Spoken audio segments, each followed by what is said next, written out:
The Universal Learning Program is about character, passion, mastery, and collaboration. This project is about zooming in to mastery. An essential component of mastery is understanding. And what we're doing is looking carefully at what understanding is, how understanding works.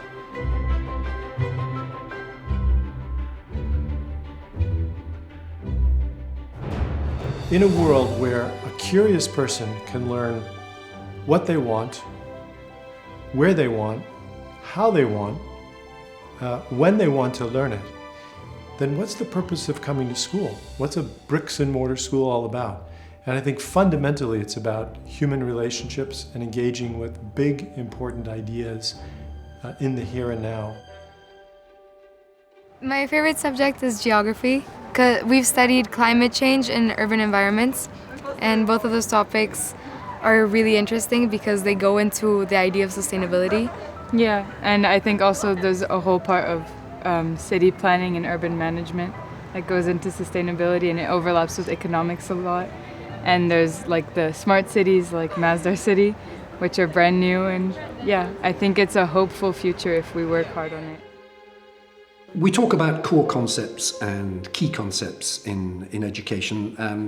There are, in all disciplines, subjects, there are conceptual ideas that it's necessary to know. A concept organises our experience in a particular way and in an efficient way, which means we don't have to kind of keep explaining or exploring a complex phenomenon every time we meet it. We can just use it as a kind of shorthand in our way of seeing the world. In terms of big ideas and this tension between content, when we live in a world where everyone recognizes, certainly in areas like the sciences and technology, where what we are coming to know and understand about the world is probably doubling or tripling every single year. So the big question is, what content, what knowledge is really, what is worth knowing given the lives that our young people are likely to lead?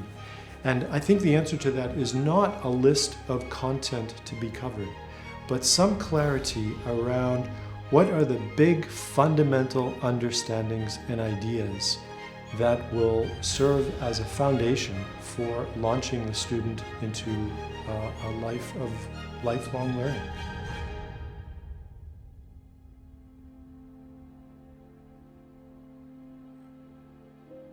Colleagues were telling us there seemed to be, well, what they were really interested in is why some students were getting stuck. And they said there were straight-A students, bright young people, but for some reason there were certain things they just didn't get, and this was holding them up. On the other hand, they found that these particular concepts, if the students did understand them, it seemed to take them into a new conceptual and sometimes into new emotional terrain as well. It was like going through a gateway in some way, or through a threshold into a new terrain, where things which hadn't previously been in view then came into view. So essentially, economics has so much to do with scarcity, and it evolves around scarcity and how that is dealt with. Yeah, and the thing is, it's such an abstract problem because it's such on a big scale worldwide that it's hard for us, but that's what we actually try to learn. But it's hard to picture because it's such a grand. Yeah, and it's interesting because it's becoming more and more of an issue with sustainability and things like that. And I like how we focus on that. The most sustainable and accurate ways of governing and allocating resources. For sure. And it actually links with other subjects as well that we deal with every day, just about, I don't know if you take an example like renewable energy, like in physics, and it's interesting to see how the subjects link together in the ideas that we talk about. Yeah, and geography as well, we talk about climate change, and there are a lot of concepts that link over back to economics. Even history, like the idea of scarcity and the causes of conflicts and wars. And it's getting bigger and bigger, like you said, every day. And so, yeah, they're matters of today, which is nice that we can find them and talk about and discuss them in our subjects every day at school. So they tended to be points in the curriculum which were quite important in this regard. In economics, for example, opportunity cost was a very early one. And then the notion of equilibrium, for example, and relative scarcity. If students understood these things, they sort of moved on, and other vistas opened up for them. And what we realised, having discussed this and talked with colleagues in other disciplines, then that this phenomenon seemed to be happening in other disciplines. Students encountering these threshold concepts seemed to enter a space where it was necessary to let go of their earlier way of seeing a particular phenomenon and integrate this new conceptual material that was being presented to them. We termed this space of transition, this transformational space between the prior understanding and their transformed understanding. We called this a liminal space, and we took this idea from anthropology. Limen in Latin means a threshold. So liminality is the state of being in a threshold.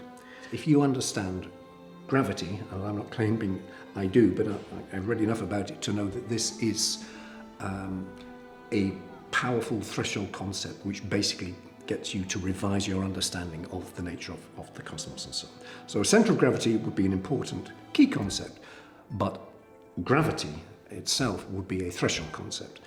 Now, threshold concepts, we argue, have particular characteristics, and we claim that there are threshold concepts in every discipline, which is a large claim. What happens with the threshold concept is there is some new conceptual idea which has to be integrated into the student's current understanding, into their prevailing view. An obvious example might be something like evolutionary theory. If you fully understand Darwinian thinking, then that means you probably have to reconfigure other existing concepts related to that. This integrating function, it reconfigures our previous way of seeing. It means we have to let go of our prevailing way of seeing, and that transforms us. It has a transformative effect, which we argue is irreversible. Once you've understood evolution, you don't forget it because it's changed you. You are what you know in that regard. So you don't say, what was that topic we looked at 2 weeks ago which completely altered the whole way I see the world and think about religion? I've forgotten. Can you remind me? It isn't like that. It has changed you. These are powerful effects in that regard. They are also reconstitutive in that sense, which is a bit of jargon, but it means basically they change you. Sometimes in small ways that learning a new chord or riff in music may make you feel a bit more that you're practicing as a jazz player. On the other hand, something like encountering gender theory doesn't just alter the way you see your course in literature or history or sociology. It changes the way you see everything in that sense. How you see your personal relations, how you see your own biography, how you see the society around you, how you see your work relations, and so on. What we also notice is that there's a shift in discourse as well, language. Threshold concepts always bring a new way of talking and writing about a topic. Very often when we encounter new knowledge which doesn't quite fit our understanding of what we think the subject is. For example, in mathematics, students find it quite strange to be told that they're going to deal with imaginary numbers at some point. They're going to deal with things like the square root of -1, which doesn't exist, because this is what advanced mathematicians do. They use imaginary numbers to bring into being different ways of thinking about how the world might be. Now, to some students, they don't really know what to do with this way of thinking, with this concept. This often triggers a liminal state for them. And knowledge can be troublesome in a number of ways, but very often when we encounter something difficult, we try to kind of assimilate it or accommodate it in terms of our existing mental schema. When we're thinking about defensive learners, something to think about is confirmation bias and why we might be motivated to work towards confirming our previously held notions, beliefs, and value systems. How we can gain access to the ability to alleviate those systems momentarily in that kind of liminal space so that we can incorporate that new information.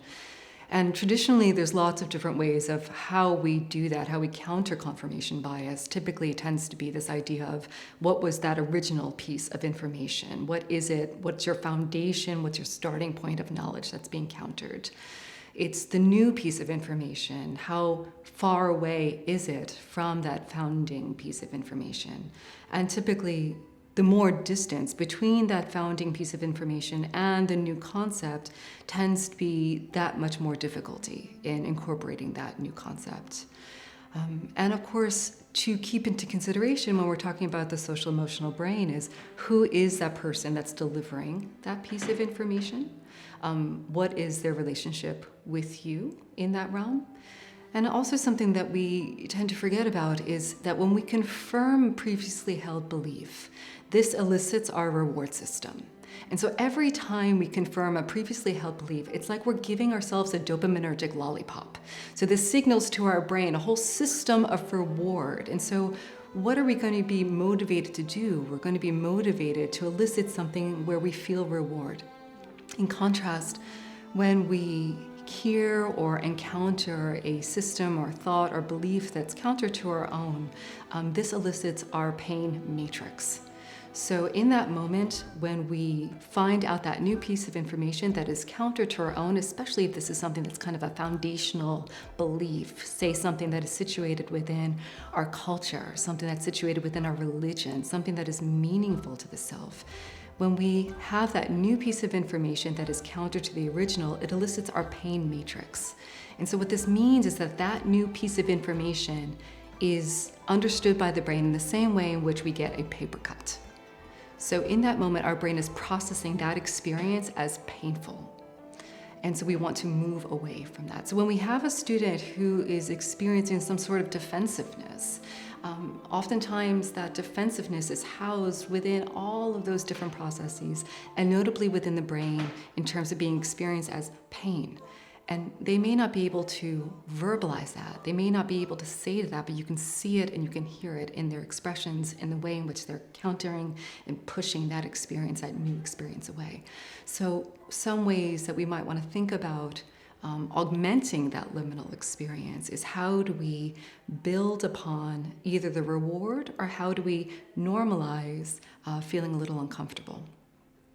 Troublesome knowledge is a good thing. Knowledge needs to be troublesome to unsettle students out of their prevailing way of seeing and to trigger or provoke this liminal phase, which is then the start of transformation and progression to a more sophisticated or advanced understanding of a phenomenon. At the International School of Geneva, we've developed the Universal Understanding pyramids, and in those pyramids is housed pathway in order to get our learners to a conceptual or ideas level of understanding. The idea of education in our school certainly, and in education in general, should be that we can give our learners learning that they can use beyond the classroom when they leave, when they're out in the real world. So how do we do that? Well, at the International School of Geneva, the models that we're using are the pyramids, where we are trying to reach for the conceptual level of understanding and not tie our education into just the facts and the memorization of how to perform certain skills. Look at the topics that we have. We pull together and collect the main concepts within those topics. When they are put together with other concepts in a relationship, that's when the power of learning comes in. Because once we have that, we're able to recognize those relationships in new and novel situations. Universal understandings are understandings that can transfer across place and time. We're talking about big ideas. Because in the 21st century, we need learners who have an appetite for big ideas and big picture thinking. The brain has evolved over hundreds of thousands of years of evolutionary history.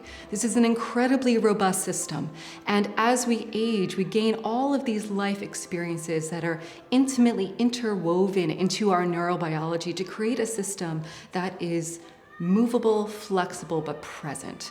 So all of that is to say that our social emotional brain intimately maps onto our default mode network. Our social emotional brain thereby becomes a fundamental way in which we understand ourselves as human beings. And it's in a fundamental way in which we understand education. This is a crucially important component to education and the way in which we come to these kind of universal understandings. One of the ways in which we can discuss concepts is by having children work with defining what a particular concept is. Here we can see children deliberating between the concept of knowledge and the concept of wisdom. So the question is, what you're going to put in the middle here is the concept of wisdom, all right? So we know what to do. What you're going to start off with is examples of wisdom. You're going to write down all the examples of wisdom that you can think of, okay? And then we're going to move to non-examples. What are some non-examples of wisdom? That's definitely not wisdom. That's definitely not wisdom, okay?